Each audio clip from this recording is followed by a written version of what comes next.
मध्य प्रदेश के राज्यपाल श्रीमान मंगूभाई पटेल,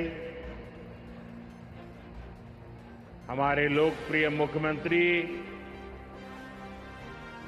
श्रीमान मोहन यादव जी, टेक्नोलॉजी के माध्यम से हमारे साथ जुड़े हुए केंद्रीय मंत्री, इंदौर से तोखन साहू जी, दतिया से राम मोहन नायडू जी, सतना से मुरलीधर मोहोल जी, यहां मंच पर उपस्थित राज्य के उप मुख्यमंत्री जगदीश देवड़ा जी, राजेंद्र शुक्ला जी, लोकसभा में मेरे साथी बीडी शर्मा जी, अन्य मंत्रीगण, जनप्रतिनिधिगण और विशाल संख्या में आए हुए मेरे प्यारे भाई और बहनों, सबसे पहले मैं मां भारती को, भारत की मातृशक्ति को प्रणाम करता हूं।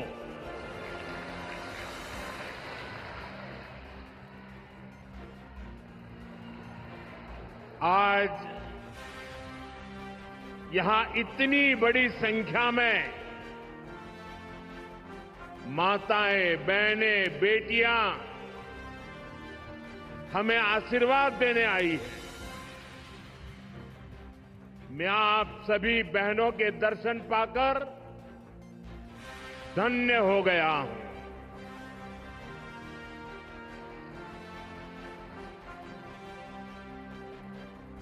भाइयों बहनों, आज लोकमाता देवी अहिल्याबाई होलकर जी की 300वीं जन्म जयंती है। 140 करोड़ भारतीयों के लिए ये अवसर प्रेरणा का है। राष्ट्र निर्माण के लिए हो रहे भगीरथ प्रयासों में अपना योगदान देने का है। देवी अहिल्याबाई कहती थी कि शासन का सही अर्थ जनता की सेवा करना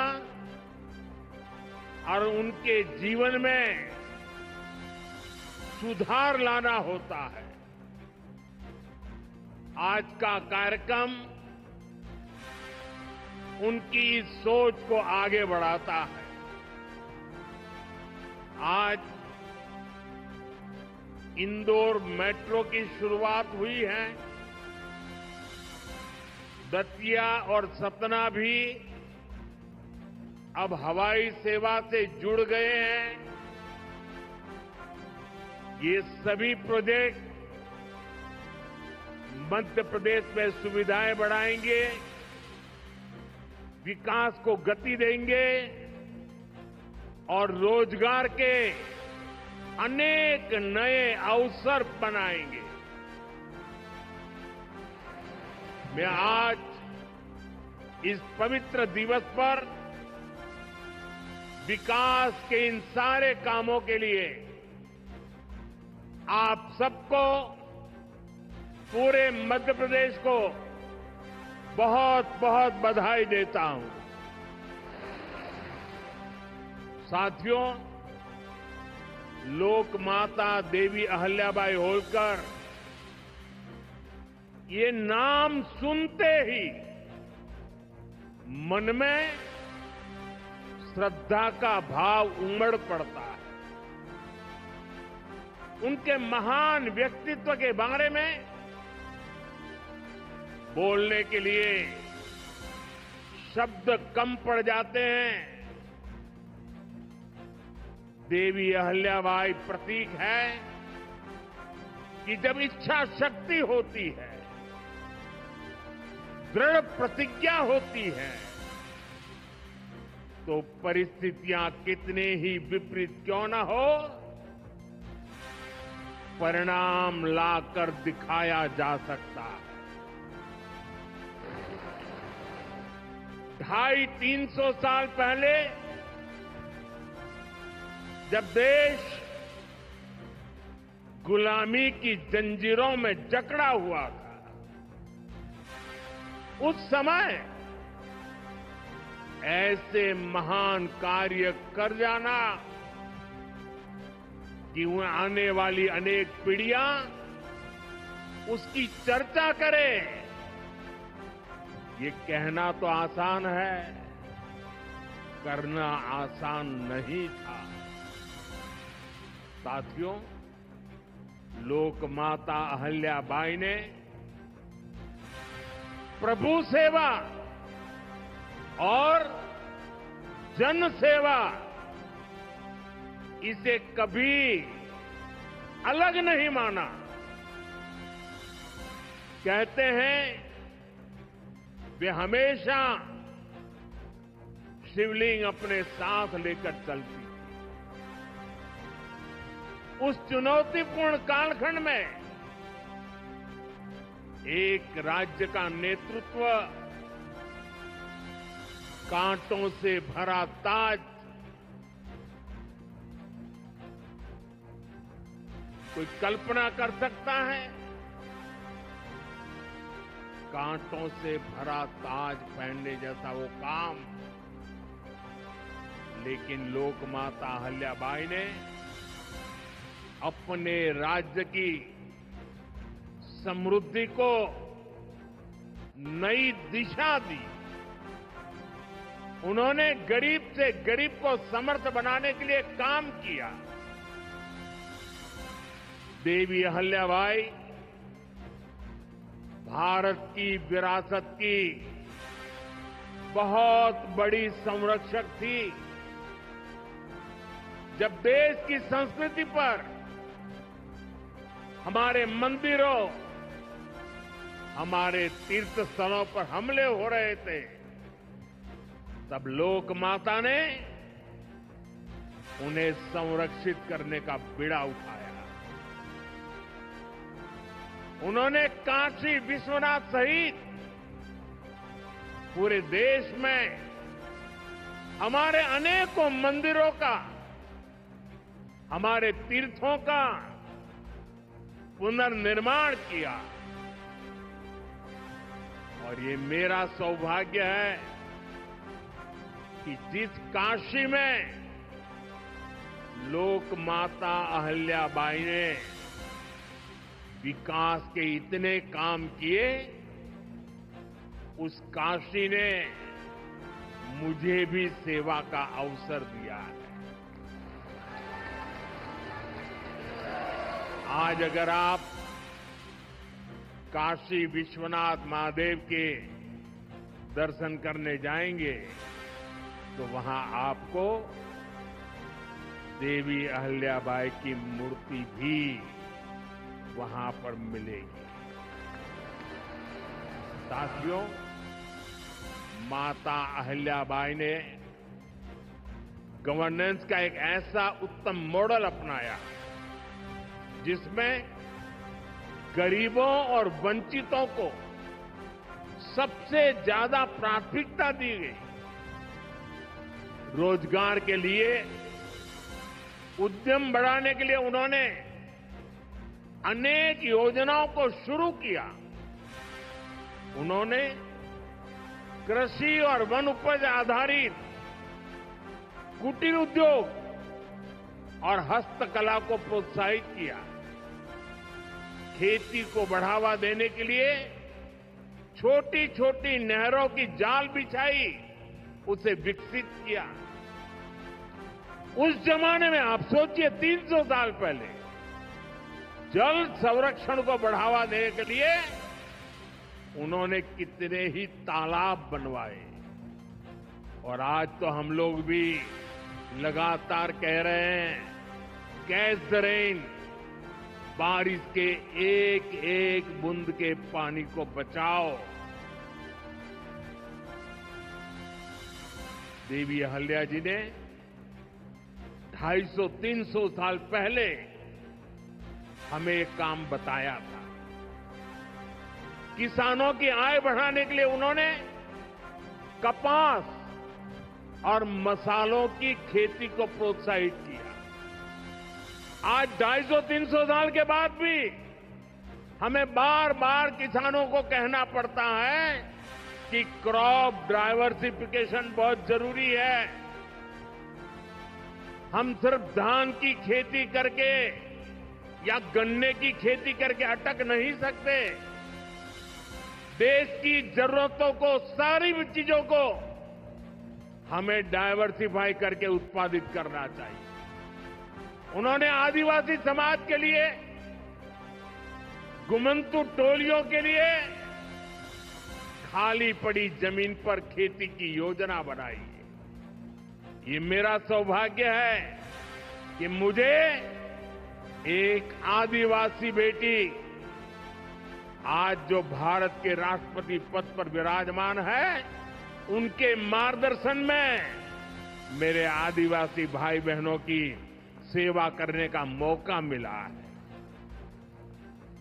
देवी अहल्या ने विश्व प्रसिद्ध माहेश्वरी साड़ी के लिए नए उद्योग लगाए और बहुत कम लोगों को पता होगा कि देवी अहल्या जी हुनर की पारखी थी और वो जूनागढ़ से, गुजरात में जूनागढ़ से कुछ परिवारों को माहेश्वर लाई और उनको साथ जोड़ करके आज से 250-300 साल पहले ये माहेश्वरी साड़ी का काम आगे बढ़ाया, जो आज भी अनेक परिवारों का वो गहना बन गया है और जिससे हमारे बुनकरों को बहुत फायदा हुआ। साथियों, देवी अहल्याबाई को कई बड़े सामाजिक सुधारों के लिए भी हमेशा याद रखा जाएगा। आज अगर बेटियों की शादी की उम्र की चर्चा करें तो हमारे देश में कुछ लोगों को सेक्युलरिज्म खतरे में दिखता है। उनको लगता है ये हमारे धर्म के खिलाफ है। ये देवी अहल्या जी देखिए, मातृशक्ति के गौरव के लिए उस जमाने में बेटियों की शादी की उम्र के विषय में सोचती थी। उनकी खुद की शादी छोटी उम्र में हुई थी, लेकिन उनको सब पता था बेटियों के विकास के लिए कौन सा रास्ता होना चाहिए। ये देवी अहल्या जी थी, उन्होंने महिलाओं का भी संपत्ति में अधिकार हो, जिन स्त्रियों के प्रति की असमय मृत्यु हो गई हो वो फिर विवाह कर सके। उस कालखंड में ये बातें करना भी बहुत मुश्किल होता था, लेकिन देवी अहल्याबाई ने इन समाज सुधारों को भरपूर समर्थन दिया। उन्होंने मालवा की सेना में महिलाओं की एक विशेष टुकड़ी भी बनाई थी। ये पश्चिम की दुनिया के लोगों को पता नहीं है, हमें कोसते रहते हैं। हमारी माताओं बहनों के अधिकारों के नाम पर हमें नीचा दिखाने की कोशिश करते हैं। 250-300 साल पहले हमारे देश में सेना में महिलाओं का होना, साथियों, महिला सुरक्षा के लिए उन्होंने गांवों में नारी सुरक्षा टोलियां ये भी बनाने का काम किया था। यानी माता अहिल्याबाई राष्ट्र निर्माण में हमारी नारी शक्ति के अमूल्य योगदान का प्रतीक है। मैं समाज में इतना बड़ा परिवर्तन लाने वाली देवी अहिल्यादेवी जी को आज श्रद्धापूर्वक नमन करता हूं, उनके चरणों में प्रणाम करता हूं और मैं उनसे प्रार्थना करता हूं कि आप जहां भी हो हम सभी पर अपना आशीर्वाद बरसाए। साथियों, देवी अहिल्या का एक प्रेरक कथन है जो हम कभी भूल नहीं सकते। और उस कथन का अगर मोटे मोटे शब्दों में मैं कहूं तो उसका भाव यही था कि जो कुछ भी हमें मिला है वो जनता द्वारा दिया ऋण है जिसे हमें चुकाना है। आज हमारी सरकार लोकमाता अहिल्याबाई के इन्हीं मूल्यों पर चलते हुए काम कर रही है। नागरिक देवो भव, ये आज गवर्नेंस का मंत्र है। हमारी सरकार विमेन लेड डेवलपमेंट के विजन को विकास की धुरी बना रही है। सरकार के हर बड़ी योजना के केंद्र में माताएं, बहनें, बेटियां हैं। आप भी जानती हैं, गरीबों के लिए 4 करोड़ घर बनाए जा चुके हैं और इनमें से अधिकतर घर हमारी माताओं बहनों के नाम पर है। अब मालिकाना हक मेरी माताओं बहनों को दिया है। इनमें से ज्यादातर महिलाएं ऐसी हैं जिनके नाम पहली बार कोई संपत्ति दर्ज हुई है, यानी देश की करोड़ों बहनें पहली बार घर की मालकिन बनी। साथियों, आज सरकार हर घर तक नल से जल पहुंचा रही है ताकि हमारी माताओं बहनों को असुविधा ना हो, बेटियां अपनी पढ़ाई में ध्यान दे सके। करोड़ों बहनों के पास पहले बिजली, एलपीजी गैस और टॉयलेट जैसी सुविधाएं भी नहीं थी। ये सुविधाएं भी हमारी सरकार ने पहुंचाई। और ये सिर्फ सुविधाएं नहीं है, ये माताओं बहनों के सम्मान का हमारी तरफ से एक नम्र प्रयास है। इससे गांव की गरीब परिवारों की माताओं बहनों के जीवन से अनेक मुश्किलें कम हुई है। साथियों, पहले माताएं बहनें अपनी बीमारियां छुपाने पर मजबूर थी। गर्भावस्था के दौरान अस्पताल जाने से बचती थी। उनको लगता था कि इससे परिवार पर बोझ पड़ेगा और इसलिए वो दर्द सहती थी, लेकिन परिवार में किसी को बताती नहीं थी। आयुष्मान भारत योजना ने उनकी इस चिंता को भी खत्म किया है। अब वो भी अस्पताल में 5 लाख रुपए तक का मुफ्त इलाज करा सकती है। साथियों, महिलाओं के लिए पढ़ाई और दवाई के साथ ही जो बहुत जरूरी चीज है वो कमाई भी है। जब महिला की अपनी आय होती है तो घर में उसका स्वाभिमान और बढ़ जाता है, घर के निर्णयों में उसकी सहभागिता और बढ़ जाती है। बीते 11 वर्षों में हमारी सरकार ने देश की महिलाओं को आर्थिक रूप से सशक्त करने के लिए निरंतर काम किया। आप कल्पना कर सकते हैं, 2014 से पहले आपने मुझे सेवा करने का मौका दिया, उसके पहले 30 करोड़ से ज्यादा बहनें ऐसी थी जिनका कोई बैंक खाता ही नहीं था। हमारी सरकार ने इन सभी के बैंक में जन-धन खाते खुलवाए। इन्हीं खातों में अब सरकार अलग अलग योजनाओं का पैसा सीधा उनके खाते में भेज रही है। अब वे गांव हो या शहर अपना कुछ न कुछ काम कर रही है, आर्थिक उपार्जन कर रही है, स्वरोजगार कर रही है। उन्हें मुद्रा योजना से बिना गारंटी का लोन मिल रहा है।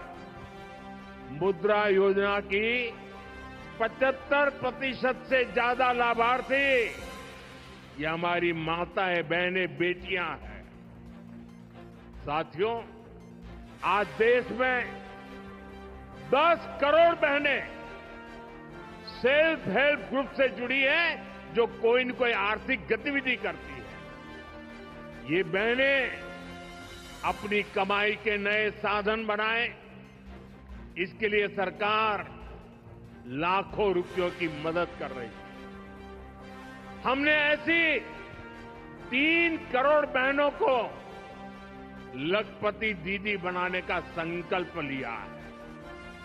मुझे संतोष है कि अब तक 1.5 करोड़ से ज्यादा बहनें लखपति दीदी बन भी चुकी है। अब गांव-गांव में बैंक सखियां लोगों को बैंकिंग से जोड़ रही है। सरकार ने बीमा सखियां बनाने का अभियान भी शुरू किया है। हमारी बहनें, बेटियां अब देश को बीमा की सुरक्षा देने में बहुत बड़ी भूमिका निभा रही हैं। साथियों, एक समय था जब नई टेक्नोलॉजी आती थी तो उससे महिलाओं को दूर रखा जाता था। हमारा देश आज उस दौर को पीछे छोड़ रहा है। आज सरकार का प्रयास है कि आधुनिक टेक्नोलॉजी में भी हमारी बहनें, हमारी बेटियां आगे बढ़कर के नेतृत्व दें। अब जैसे आज खेती में ड्रोन क्रांति आ रही है, इसको हमारी गांव की बहनें ही नेतृत्व दे रही है। नमो ड्रोन दीदी अभियान से गांव की बहनों का हौसला बढ़ रहा है, उनकी कमाई बढ़ रही है और गांव में उनकी एक नई पहचान बन रही है। साथियों, आज बहुत बड़ी संख्या में हमारी बेटियां वैज्ञानिक बन रही है, डॉक्टर, इंजीनियर और पायलट बन रही है। हमारे यहां साइंस और मैथ्स पढ़ने वाली बेटियों की संख्या लगातार बढ़ रही है। आज जितने भी हमारे बड़े स्पेस मिशन हैं, उनमें बड़ी संख्या में वैज्ञानिक के नाते हमारी माताएं, बहनें, बेटियां काम कर रही हैं। चंद्रयान 3 मिशन पूरा देश गौरव कर रहा है। चंद्रयान 3 मिशन में तो 100 से अधिक महिला वैज्ञानिक और महिला इंजीनियर शामिल थी। ऐसे ही जमाना स्टार्टअप का है। स्टार्टअप के क्षेत्र में भी हमारी बेटियां अद्भुत काम कर रही है। देश में लगभग 45% स्टार्टअप की, उसमें कम से कम एक डायरेक्टर कोई न कोई हमारी बहन है, कोई न कोई हमारी बेटी है, महिला है। और यह संख्या लगातार बढ़ रही है। साथियों, हमारा प्रयास है कि नीति निर्माण में बेटियों की भागीदारी लगातार बढ़े। बीते एक दशक में इसके लिए एक के बाद एक अनेक कदम उठाए गए हैं। हमारी सरकार में पहली बार पूर्णकालिक महिला रक्षा मंत्री बनी। पहली बार देश की वित्त मंत्री एक महिला बनी। पंचायत से लेकर पार्लियामेंट तक महिलाओं की संख्या लगातार बढ़ रही है। इस बार 75 सांसद महिलाएं हैं, लेकिन हमारा प्रयास है कि ये भागीदारी और बढ़े। नारी शक्ति वंदन अधिनियम के पीछे भी यही भावना है। सालों तक इस कानून को रोका गया, लेकिन हमारी सरकार ने इसे पारित करके दिखाया। अब संसद और विधानसभाओं में महिला आरक्षण पक्का हो गया है। कहने का अर्थ ये है कि भाजपा सरकार बहनों बेटियों को हर स्तर पर, हर क्षेत्र में सशक्त कर रही है। साथियों, भारत संस्कृति और संस्कारों का देश है और सिंदूर ये हमारी परंपरा में नारी शक्ति का प्रतीक है। राम भक्ति में रंगे हनुमान जी भी सिंदूर को ही धारण किए हुए हैं। शक्ति पूजा में हम सिंदूर का अर्पण करते हैं और यही सिंदूर अब भारत के शौर्य का प्रतीक बना है।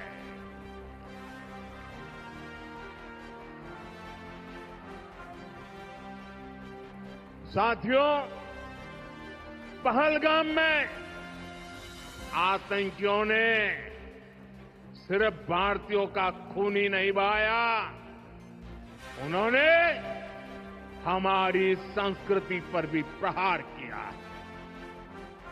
उन्होंने हमारे समाज को बांटने की कोशिश की है और सबसे बड़ी बात, आतंकवादियों ने भारत की नारी शक्ति को चुनौती दी है।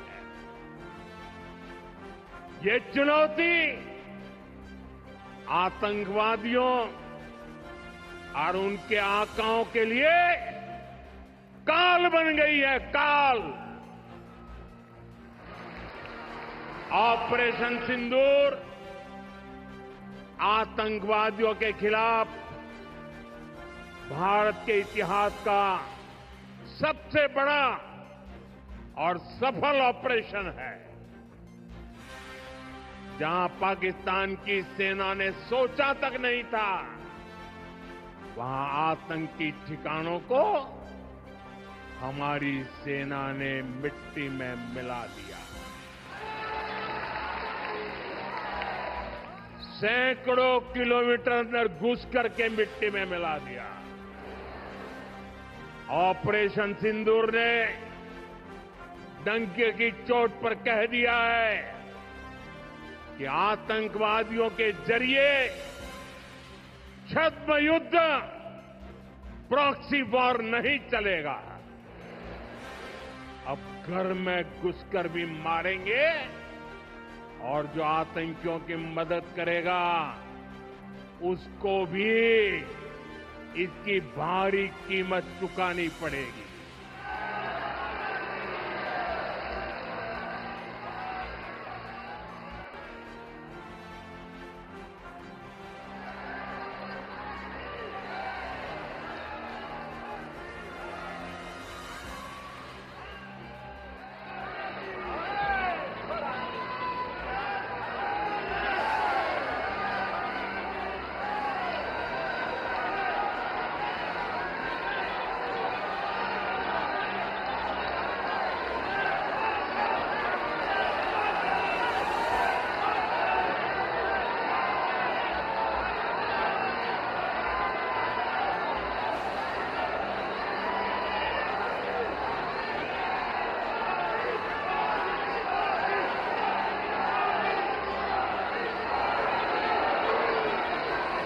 अब भारत का एक एक नागरिक कह रहा है,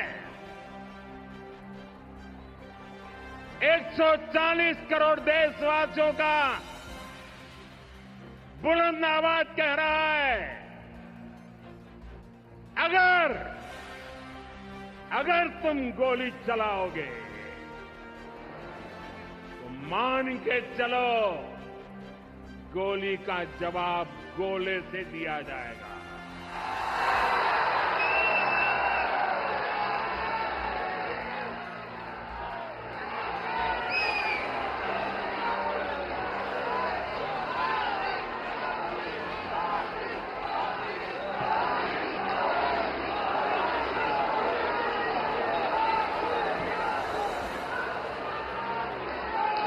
साथियों, ऑपरेशन सिंदूर हमारी नारी शक्ति के सामर्थ्य का भी प्रतीक बना है। हम सभी जानते हैं कि बीएसएफ का इस ऑपरेशन में कितना बड़ा रोल रहा है।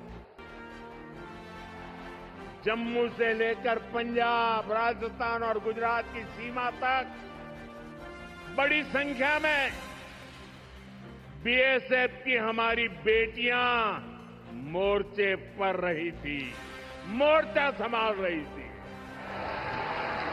उन्होंने सीमा पार से होने वाली फायरिंग का मुंह तोड़ जवाब दिया।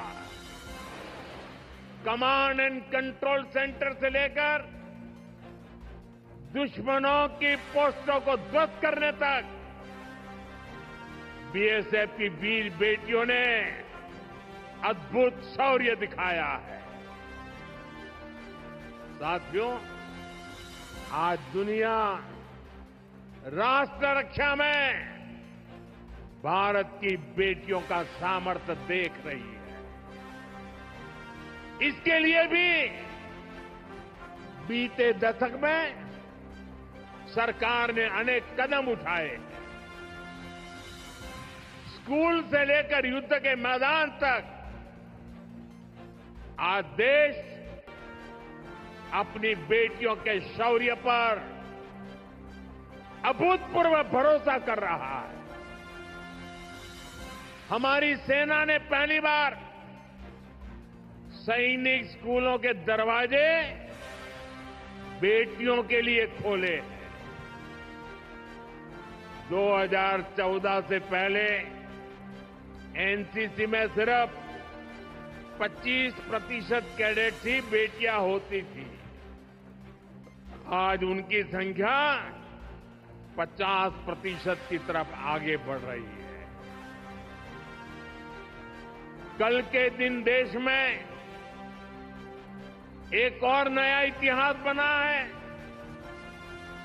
आज अखबार में देखा होगा आपने, नेशनल डिफेंस एकेडमी यानी एनडीए से महिला कैडेट का पहला बैच पास आउट हुआ है।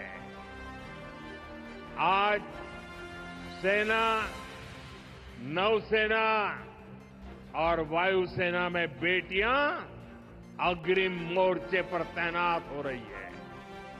आज फाइटर प्लेन से लेकर आईएनएस विक्रांत युद्धपोत तक विमेन ऑफिसर्स अपनी जांबाजी दिखा रही है। साथियों, हमारी नौसेना की वीर बेटियों के साहस का ताजा उदाहरण भी देश के सामने है। आपको मैं नाविका सागर परिक्रमा के बारे में बताना चाहता हूं। नेवी की 2 वीर बेटियों ने करीब 250 दिन की समुद्री यात्रा पूरी की है। धरती का चक्कर लगाया है। हजारों किलोमीटर की ये यात्रा उन्होंने ऐसी नाव से की जो मोटर से नहीं बल्कि हवा से चलती है। सोचिए, 250 दिन समंदर में, इतने दिनों तक समंदर में रहना कई कई हफ्ते तक जमीन के दर्शन तक नहीं होना और ऊपर से समंदर का तूफान कितना तेज होता है मुझे पता है। खराब मौसम, भयानक तूफान, उन्होंने 2 बेटियां, उन्होंने हर मुसीबत को हराया है। ये दिखाता है कि चुनौती कितनी भी बड़ी हो, भारत की बेटियां उस पर विजय पा सकती है। साथियों, नक्सलियों के खिलाफ ऑपरेशन हो या फिर सीमा पार का आतंक हो, आज हमारी बेटियां भारत की सुरक्षा की ढाल बन रही है। मैं आज देवी अहल्या की इस पवित्र भूमि से देश की नारी शक्ति को फिर से सैल्यूट करता हूं। साथियों, देवी अहल्या ने अपने शासनकाल में विकास के कार्यों के साथ साथ विरासत को भी सहेजा। आज का भारत भी विकास और विरासत दोनों को साथ लेकर चल रहा है। आधुनिक इंफ्रास्ट्रक्चर के निर्माण को देश कैसे गति दे रहे हैं, आज का कार्यक्रम इसका उदाहरण है। आज मध्य प्रदेश को पहली मेट्रो सुविधा मिली है। इंदौर पहले ही स्वच्छता के लिए दुनिया में अपनी पहचान बना चुका है। अब इंदौर की पहचान उसकी मेट्रो से भी होने जा रही है। यहां भोपाल में भी मेट्रो का काम तेजी से चल रहा है। मध्य प्रदेश में रेलवे के क्षेत्र में व्यापक काम हो रहा है। कुछ दिन पहले ही केंद्र सरकार ने रतलाम नागदा रूट को 4 लाइनों में बदलने के लिए स्वीकृति दे दी है। इससे इस क्षेत्र में और ज्यादा ट्रेनें चल पाएगी, भीड़भाड़ कम होगी। केंद्र सरकार ने इंदौर मनमाड़ रेल परियोजना को भी मंजूरी दे दी है। साथियों, आज मध्य प्रदेश के दतिया और सतना भी हवाई यात्रा के नेटवर्क से जुड़ गए हैं। इन दोनों हवाई अड्डों से बुंदेलखंड और विंध्य क्षेत्र में एयर कनेक्टिविटी बेहतर होगी। अब मां पीतांबरा, मां शारदा देवी और पवित्र चित्रकूट धाम के दर्शन करना और सुलभ हो जाएगा। साथियों, आज भारत इतिहास के उस मोड़ पर है जहां हमें अपनी सुरक्षा, अपने सामर्थ्य और अपनी संस्कृति हर स्तर पर काम करना है। हमें अपना परिश्रम बढ़ाना है। इसमें हमारी मातृशक्ति, हमारी माताओं, बहनों, बेटियों की भूमिका बहुत बड़ी है। हमारे सामने लोक माता देवी अहल्याबाई जी की प्रेरणा है।